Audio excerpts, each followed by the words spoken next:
દરેક વિદ્યાર્થીઓને વિડિયો લેક્ચરમાં હાર્દિક સ્વાગત કરવામાં આવે છે। આજનો વિડિયો લેક્ચર છે આપણે ડાયરેક્ટ ઇનડાયરેક્ટ સ્પીચ।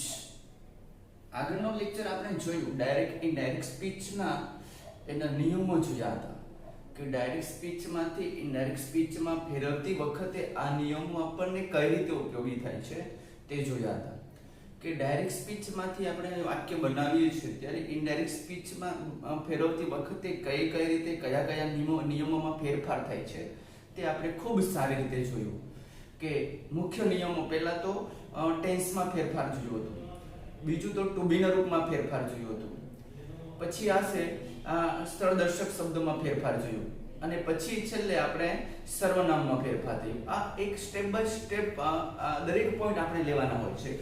આ પોઈન્ટના આધારે જ આપણે ઇનડાયરેક્ટ સ્પીચમાં આપણે વાક્ય ફેરવી શકતા હોય છે। એટલે એ નિયમો તો ખાસ આપણે ધ્યાન આપવા જેવા છે કે આ નિયમોમાં ધ્યાન આપશો તો જ આપણે આવા વાક્યો આપણે કમ્પ્લીટ થશે। એ આપણે સ્ટેપ બાય સ્ટેપ આપણે પણ જોઈશું। આપણે કાલે આ 5-6 પ્રકારના આપણે વાક્યો પોઈન્ટ પર લખ્યા હતા। Assertive sentence, interrogative sentence, imperative sentence, exclamatory sentence અને લેટ અને લેચ વાળા વાક્યો અને ગ્રીટિંગ વાળા વાક્યો। આટલા બધા વાક્યો આપણે જોયા અને એ સ્ટેપ બાય સ્ટેપ આપણે આજે પહેલો જ પ્રમાણનો વાક્ય જોવાનું છે તે આપણે એસર્ટિવ સેન્ટેન્સના વાક્યો આપણે જોવાના છે કે એસર્ટિવ સેન્ટેન્સ કેવા પ્રકારના હોય છે, તે કઈ રીતે આપણને ઉપયોગી થાય છે અને એના નિયમો કયા આવે છે તે જોઈશું આપણે। વિધાન વાક્યો, એસર્ટિવ સેન્ટેન્સનો અર્થ થાય છે કે કયું વાક્ય આવશે? વિધાન વાક્ય। હવે વિધાન વાક્યમાં એની વાક્ય રચના તો ટેન્સ પ્રમાણે જ આવતી હોય છે, પણ એના નિયમો કઈ રીતે ફેરફાર થાય છે તે જોયું કે પહેલું તો રિપોર્ટિંગ વર્બ, આરવી રિપોર્ટિંગ વર્બમાં સેડ ટુ ના સ્થાને મૂકવામાં આવશે ટોલ્ડ, એટલે કે સેડ ટુ હશે ત્યાં શું મૂકવાનું છે? ટોલ્ડ મૂકવાનું છે। એ ખાસ યાદ રાખવાનું। હવે સેડ ટુ ના સ્થાને ટોલ્ડ મૂકવામાં આવે। બીજું સંયોજક તરીકે શું આવશે? ધેટ આવશે। શું આવશે? ધેટ। સંયોજક તરીકે કયા શબ્દનો ઉપયોગ કરવામાં આવશે? ધેટ નો ઉપયોગ કરવામાં આવશે। એ ખાસ યાદ રાખવાનું। સેડ ટુ ના સ્થાને છે ટોલ્ડ આવશે અને સંયોજક તરીકે ધેટ આવશે। પછી ડાયરેક્ટ માંથી ઇનડાયરેક્ટ સ્પીચમાં આપણે ફેરવીશું ત્યારે જે અલ્પવિરામ આવતો હોય છે એ અલ્પવિરામ છે એ નીકળી જતો હોય છે અને આરએસ ના નિયમ મુજબ, આરએસ એટલે કે રિપોર્ટિંગ સ્પીચ ના નિયમ મુજબ કાળ પરિવર્તન અને સર્વનામમાં પરિવર્તન આપણે થશે। એટલે કે જે આપણે સર્વનામમાં પરિવર્તન આવશે, કાળ પરિવર્તન આવશે, સ્થળદર્શક શબ્દમાં પરિવર્તન આવશે, એ પ્રમાણે ફેરફાર થશે। હવે એનું એક્ઝામ્પલ આપણે જોઈએ। પહેલું એક્ઝામ્પલ છે Rohan said to Rita, said to છે યુ આર માય ક્લાસમેટ, તમે મારા ક્લાસમેટ છો। તો જે શરૂઆતના જે પોઈન્ટ આપેલો છે એને કહેવામાં આવે છે આરવી। શરૂઆતમાં જે પોઈન્ટ આપેલો છે એને આરવી, પછીનો બીજું વાક્ય આવશે એને ડીએસ કહેવાય, ડાયરેક્ટ સ્પીચ અને રિપોર્ટિંગ સ્પીચ પણ કહી। આરવી રિપોર્ટિંગ સ્પીચ અને આરએસ એટલે કે ડાયરેક્ટ સ્પીચ કહેવામાં આવે છે। હવે આ રિપોર્ટિંગ સ્પીચમાં સેડ ટુ ના સ્થાને શું મૂકીશું આપણે? ટોલ્ડ। પછી ડાયરેક્ટ સ્પીચમાં થી ઇનડાયરેક્ટ સ્પીચમાં ફેરવશું તો ટેન્સ ફેરફાર, સર્વનામમાં ફેરફાર થઈ જશે। હવે જો રોહન ટોલ્ડ રીતા, હવે સેડ ટુ ના સ્થાને મૂકીશું જો told, Rohan told Rita that, conjunction શું છે? That. Rohan told Rita that she was his classmate, you છે રોહન સેડ ટુ રીતા, રીતાને કહ્યું, અરે રીતા માટે વપરાયું છે she અને સાદો વર્તમાન કાળનું છે am is are હશે એટલે કે was were મુકાશે એટલે કે she was his classmate। હવે સર્વનામમાં my છે તો my નું આપણે થર્ડ વ્યક્તિ તરીકે આપણે લેવાનું his, તેનું ક્લાસમેટ, તેની કે તેનું, his એ પુરુષ માટે વપરાય, તેનો ક્લાસમેટ છે એટલા, એટલે આ રીતે આવશે Rohan told Rita that she was his classmate, તે તેની ક્લાસમેટ હતી। બીજું વાક્ય mister Shah said to his wife, mister Shah તેના વાઇફને કહ્યું I am happy today, આજે હું ખુશ છું। તો એ વાક્ય જો આવે સાદા વર્તમાન કાળનું છે વાક્ય. રિપોર્ટિંગ વર્બમાં છે said to છે, said to ના સ્થાને આપણે મૂકીશું told. કન્જેક્શન મૂકીશું આપણે that. એટલે આવશે કન્જેક્શન આપણે અહીં આપણે that મૂકીશું. Mister Shah told his wife that. હવે મિસ્ટર શાહ તેને વાઇફ ને કહ્યું I am એટલે કે મિસ્ટર શાહ માટે I વપરાયેલો છે. એટલે I વાપરીશું એટલે કે I ના સ્થાને આપણે કન્જેક્શન આવશે he was happy today. today ના સ્થળદર્શક શબ્દો, today સમયદર્શક શબ્દો, સ્થળદર્શક શબ્દો એટલે કે today નું થઈ જશે that day. એટલે કે મિસ્ટર શાહ એની પત્નીને કહ્યું કે તે દિવસે તે ખુશ હતો. એ રીતે બીજા આપણે એક્ઝામ્પલ આપણે સાથે કરવાના છે તે અહીં જોઈએ આપણે. Rohan said to Rudra. Radha said to રુદ્ર. રાધા રુદ્રને કહ્યું My mother is calling you now. મારી મમ્મી તમને આજે બોલાવે છે. તે જો said to ના સ્થાને told મૂકવાનું છે તો આપણને યાદ હોવું જોઈએ. શું આવશે? રાધા told રુદ્ર. કન્જેક્શન આવશે that. My mother નું his mother થઈ જશે. શું થશે? his mother. His mother was calling her then. એટલે આવશે my mother નું થઈ જશે his mother. was is નું થઈ જશે was. calling નું calling જ રહેશે. calling you now. you છે રાધાએ રુદ્રને કહ્યું એટલે આવશે his. My mother is calling you then. એટલે અહીં છે રુદ્ર માટે વપરાય છે you. એટલે આવશે જવાબ શું આવશે? you નું થશે his then. નામનું થશે then. બીજું વાક્ય મીરા said to મોહન. મીરાએ મોહનને કહ્યું you are do not work here. તમે આજે અહીં કામ કરતા નથી. તો જો Meera said to Rudra, Meera said to Mohan, તો મીરા told મોહન that શું આવશે? Conjunction. you are do not work here. you કોના માટે વપરાય? મીરા said to મોહન, મોહન માટે છે એટલે આવશે he was. he ત્રીજો પુરુષ એક વચન છે, r નો બદલે આપણે થઈ જશે was. he was not work here નું થશે there. તે અહીં કામ કરતો નથી. આગળનું વાક્ય છે સ્મિથ said to mother. સ્મિથે એના મમ્મીને કહ્યું I like your smile most. Smith told mother. Smith told mother that I છે કોના માટે વપરાય છે? સ્મિથ માટે. એટલે આવશે he liked his wife his smile most. આ રીતે આવશે. your smile નું આવશે his smile અને her smile આવશે. સ્ત્રી છે ને એટલે her smile most. એના મમ્મીને કહે છે કે તમારી સ્માઇલ મને ખૂબ જ ગમે છે. આ રીતે આપણે વિધાન વાક્ય આપણે જોઈએ.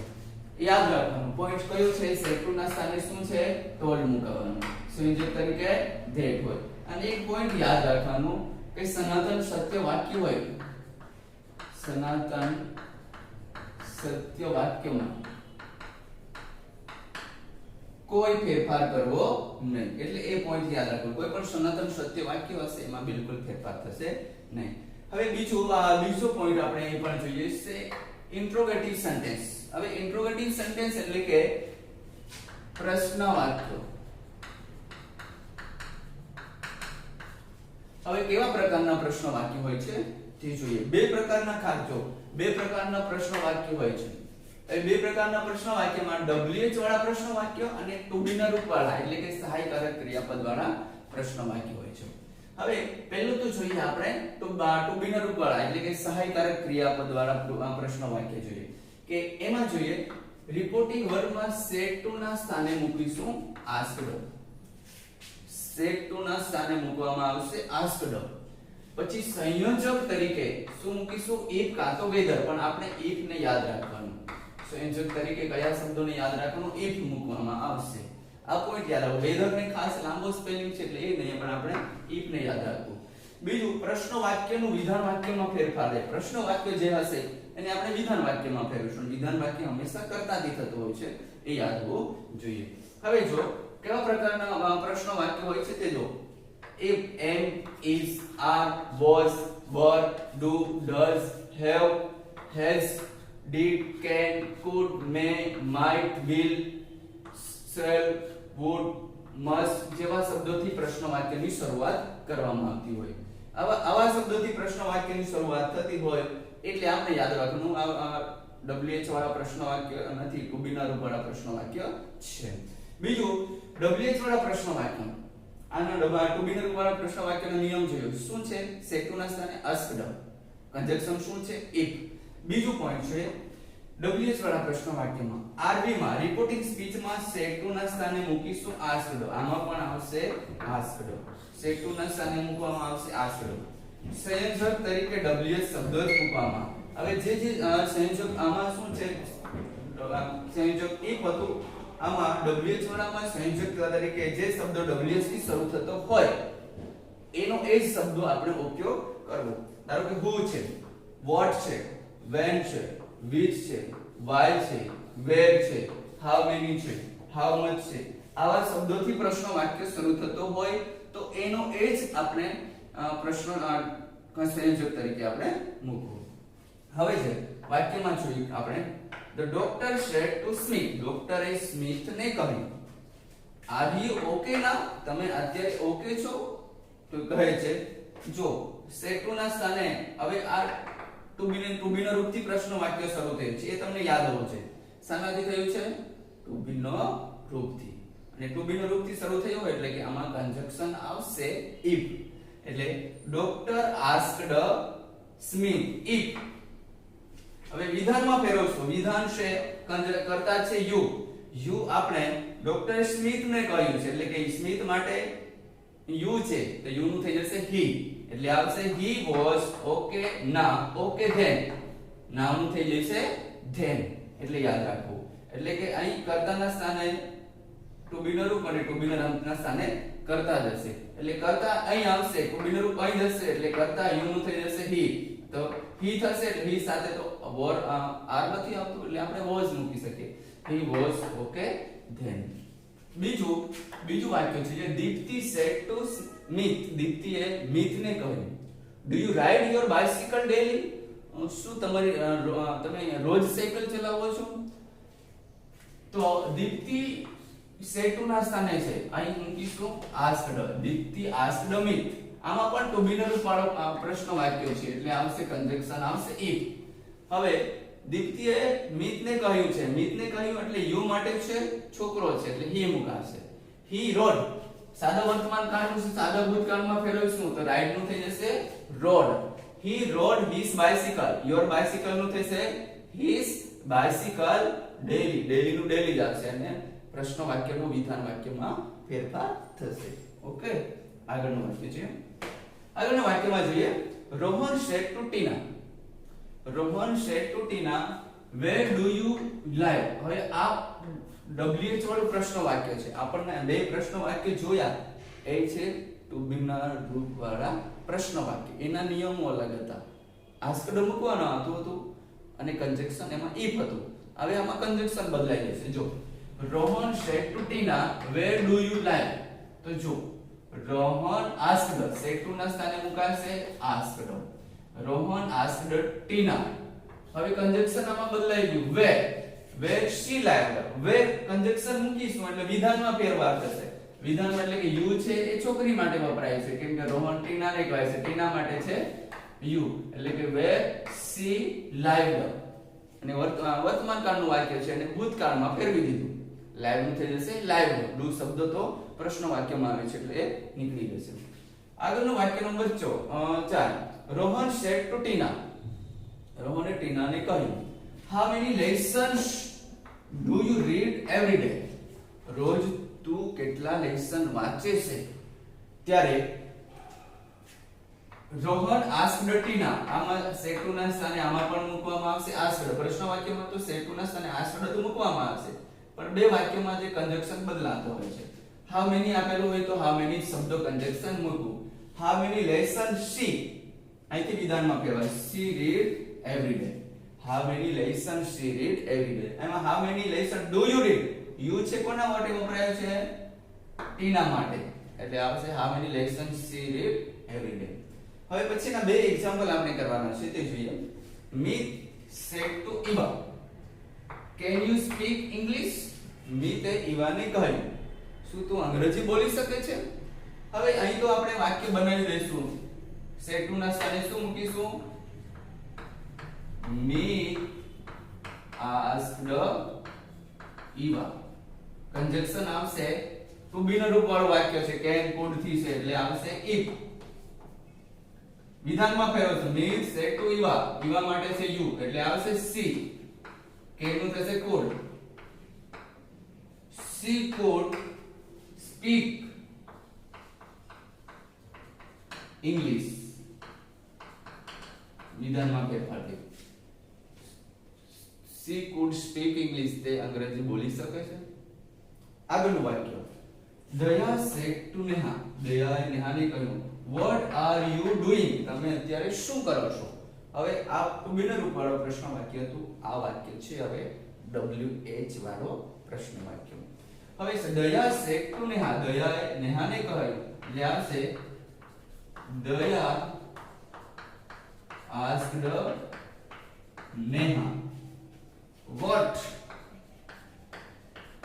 હવે દયા નેહાને કહ્યું what are you doing, તો યુ માટે છે, નેહા માટે છે એટલે આવશે what she was doing. what she was doing. આ રીતે આપણે વિધાન વાક્ય, પ્રશ્ન વાક્ય જોયા છે. હવે પછીના આગળના વાક્યો imperative sentence, exclamatory sentence, greeting વાળા વાક્ય, લેટ કે લેસ વાળા વાક્ય પછીના નેક્સ્ટ લેક્ચરમાં આપણે ભણીશું. કોઈ પણ ક્વેરી હોય તો નીચે કોમેન્ટ કરીને જાણ કરવી.